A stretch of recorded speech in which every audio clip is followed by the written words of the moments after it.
नोटिसा द्यायला लागलात, काय दाखवायचे तुम्हाला? काय हुशारकी दाखवायची तुमची? काय मोठे पण गाजवायला तुम्ही असं की आम्ही नोटिसा दिल्या, आम्ही त्यांना थांबवू?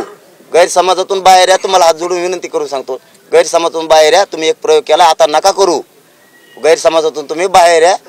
आंदोलन मराठा आरक्षण घेतल्याशिवाय थांबणार नाही. 2 नोव्हेंबरच्या रात्री जे काही चर्चा झाली, जे लिहिलं होतं त्यामध्ये असा एक मुद्दा होता चर्चेमध्ये की ज्या नोंदी सापडल्यात त्या नोंदीचा आधार घेऊन सगळ्यांना ते दिलं पाहिजे असंही होतं. पण त्याच्यावर काल पण चर्चा झाली नाही असं चित्र दिसतंय आहे. आणि त्यावर काय पुढे काही चर्चा होईल? त्यांनी 54 लाखाचा आकडा हा नुसता आकडा आहे, त्याचा काही बेस वापरणार आहेत, घेणार आहेत, त्याच्यासाठी तुमचा आग्रह आहे? नाही, 54 लाख अधिकृत आकडा आहे. काय म्हणजे शंका घेण्याचं कारण नाही. ते नाही म्हणले, हा बी म्हणले तरी, कारण आम्ही सुद्धा माहिती घेतो आणि त्यांनाच काय सगळं सांगणारे नाहीत, काय आम्हाला सांगणार आहेत. त्यांच्यातलेच अर्धे म्हणजे होऊन आंदोलन.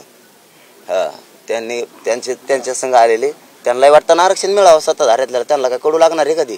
ते तर आमच्या आधी लाईनला लागत का कोणी मिळाल्यावर त्यांना बी होऊन. प्रश्न असा आहे पाटील, ऐका ना, प्रश्न असा आहे की 2 नोव्हेंबर रोजी जी चर्चा झाली होती की त्याचा आधार घेऊन सरसकट हा विषय, सरसकटच्या ऐवजी तुम्ही दुसरा ऑप्शन दिला होता, तो का चर्चेला येत नाही सरकार सोबत? का सरकार त्याच्यावर काय चर्चा करत नाही? 54 लाख नोंदी आता त्याचाच आधार घेऊन कायदा पारित करण्याचा त्यांचा शब्द आहे. तेही 24 त्यांनी करावं. मी त्यांना त्याही वेळेस सांगितलं होतं की तुम्ही अधिवेशनाचा वेळ वाढवा, मुदत वाढवा त्याची, परंतु 24 डिसेंबरच्या नंतरचं काही ठेवू नका. परंतु त्यांचा सगळ्यात जास्त भर ते न करण्याऐवजी, शब्दात न टाकण्याऐवजी नोटिसावर भर आहे. त्यांचा खूप मोठा गैरसमज आहे की या नोटिसावर याच्यावर काही होतंय का बघूया, त्याच्यावर काय होणार नाही. उलट थोडे कमी आंदोलनात सहभागी व्हायचे तर दुप्पट होते. हे शब्द लक्षात ठेवावं सरकारनं. म्हणून सांगतो की तुम्ही त्या नोटिसाचा भानगडीत पडू नका. याच्या सामंजस्याने कसा मार्ग काढता येईल, चर्चेतून कसा मार्ग काढता येईल, ह्याच धोरणाला लागा. त्या धोरणाला लागू नका. तुम्ही एक प्रयोग केला, आता नका करू. कारण एका प्रयोगाने काय झालं तुम्हाला माहिती आहे, आता दुसऱ्या प्रयोगाने काय होईल हे सुद्धा तुम्हाला माहिती आहे. त्यामुळे जरा धीराने खाल्लं तर बरं होईल. नाही तर 2 महिन्यापूर्वी मुंबईमध्ये मिळालेला अभूतपूर्व यश, याच्याबद्दल काय आहे तुमची प्रतिक्रिया? मला नाही म्हणता येणार, परंतु माझा समाज एक झाला त्याचा मला खूप आनंद आहे.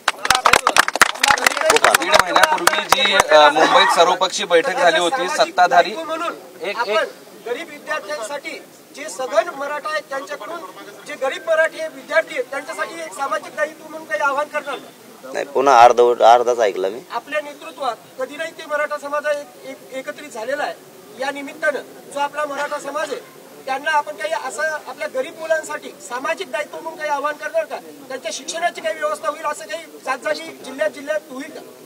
मग त्यांनी शिक्षणाची व्यवस्थेच आरक्षण मागालो ना. नाही साहेब, कसं आहे की बाबासाहेबांनी समजा SC वगैरे यांना आरक्षण दिलं, पण फक्त आरक्षणातून तर नाही निघले. त्यांना त्यांची जागृती होणं जरुरी आहे. आणि त्या जागृतीसाठी आपल्या मराठा समाजातला आपला प्रत्येक गोरगरीब विद्यार्थ्याला शिक्षण भेटलं पाहिजे.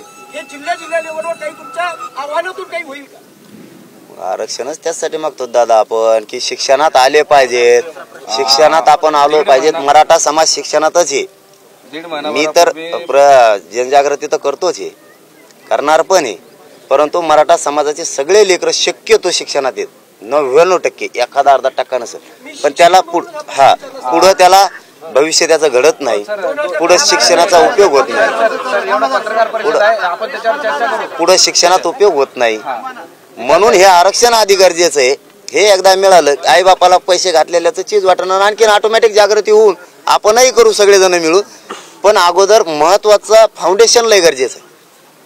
सह्याद्रीवर जी बैठक झाली होती त्या बैठकीमध्ये सर्वपक्षीय नेते म्हणजे 1-2 मिनिटं एवढं विचारतो आणि मग मी बाजूला जातो. महत्वाचं आहे, सह्याद्रीवर जी बैठक झाली होती त्याच्यामध्ये सत्ताधारी आणि विरोधक हे सगळेजण सहभागी झाले होते. त्याने एक सगळ्यांनी ठराव घेतला होता की आरक्षण मिळालं पाहिजे. पण आता एक जण विरोधातले सुद्धा एक जण मागे हटताना दिसत आहेत. काल अधिवेशनामध्ये फारसा कोणी विरोधकांनी त्यांचं काही दिसलं नाही. सोबत आता अशोक चव्हाण असं म्हणतायत की 50% अट जी आरक्षणाची आहे ती पुढे जाता येत नाही आणि त्यामुळे मराठा समाजाला आरक्षण मिळणं अवघड आहे. मराठा समाजाला आरक्षण मिळणं अवघड नाही, कारण मराठा समाजाच्या नोंदी ओबीसी आरक्षणात सापडल्यात. त्यामुळे मराठा समाज हा ओबीसी आरक्षणात जाणार. 100% जाणार. देव जरी आडवा आला तरीही मराठ्यांना ओबीसी आरक्षणात जाण्यापासून कोणी रोखू शकत नाही. मर्यादेचा विषय तर तुम्हाला मर्यादा जर वाढवायची असेल आरक्षणाची 50%ची, अगोदर मराठा समाज ओबीसी आरक्षणात घ्या. तुम्हाला काय वाढवायची तेवढी वाढवा.